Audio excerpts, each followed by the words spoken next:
Parce que pour moi, exactement, je pense que le gardien malien a été Ouais, l'homme non, de la non, mais soirée, bien c'était lui, hein. sûr. Pour moi, si je le Bien donne pas au sûr, ça a gardien été dit malien, je le donne avant. à Armel Traoré. Non, non, il y a rien à dire, le gardien malien. Après, vraiment, le coach du Mali, ça a été dit tout à l'heure. Tu vois qu'il est très très limité. De toute façon, c'était le coach de la Gambie avant. La Gambie, le jeu, il n'était pas non plus, c'était pas flamboyant.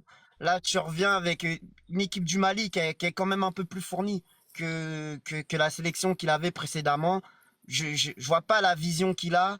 Moi, si j'étais dans la fédération malienne, je me poserais vraiment des questions, ou DTN du Mali, je me poserais vraiment des questions sur ce qu'on a envie de proposer en termes de jeu, en termes d'identité. Avec ce coach-là, malheureusement, je pense que le plafond de verre, ça y est, il est là. C'est maxi quart de finale. Tu pourras pas espérer mieux pour une prochaine compétition.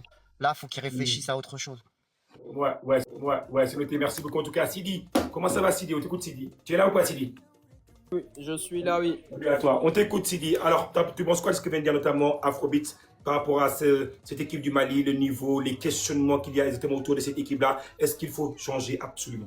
Je suis d'accord sur la plupart des points. Juste une chose qu'il a dit tantôt sur le coach sénégalais Pape Thiaw, à savoir les changements au milieu de terrain. Oui. En fait, Pape Thiaw, il a fait les deux changements en laissant Ghana parce que Ghana restait le seul milieu à ne pas avoir de carton. Et de ce fait, pourquoi laisser un des deux qu'il a sorti alors qu'il a un carton? Et qui va-t-il faire entrer? Bah, qu'on se dise là où la Ghana, il est non seulement le milieu, mais il aide aussi la défense en fait. Et pour ça, mais tous ceux qui restaient sur le banc, à savoir Pape Sarr ou autres, ils sont plus des milieux qui vont essayer de porter le ballon vers le haut. Alors que là, on voyait fort bien que le Mali était sur une phase offensive. Alors il faudrait un milieu qui puisse monter, revenir automatiquement. Ghana, il allait de l'avant que quand le ballon allait de l'avant, il restait sur ses pieds en fait. Et il y a aussi le côté expérience. Il y a une chose que je déplore, c'est que tu verras pas mal de supporters sénégalais qui se diront on pouvait avoir 5, qu'ils ont joué à 10, qu'ils ont joué. Faut voir les choses en face. La CAN n'a jamais été gagnée par un bon jeu.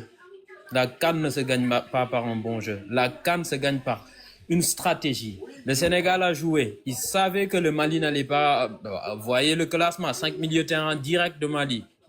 4 défenseurs plus le gardien. On dirait qu'il y a 10 joueurs qui défendent, un seul qui sort. Donc soyez stratégique dans le jeu. Si tu as un but, c'est vrai, il sort, ils ont un rouge, mais derrière, ils ont un excellent gardien de but.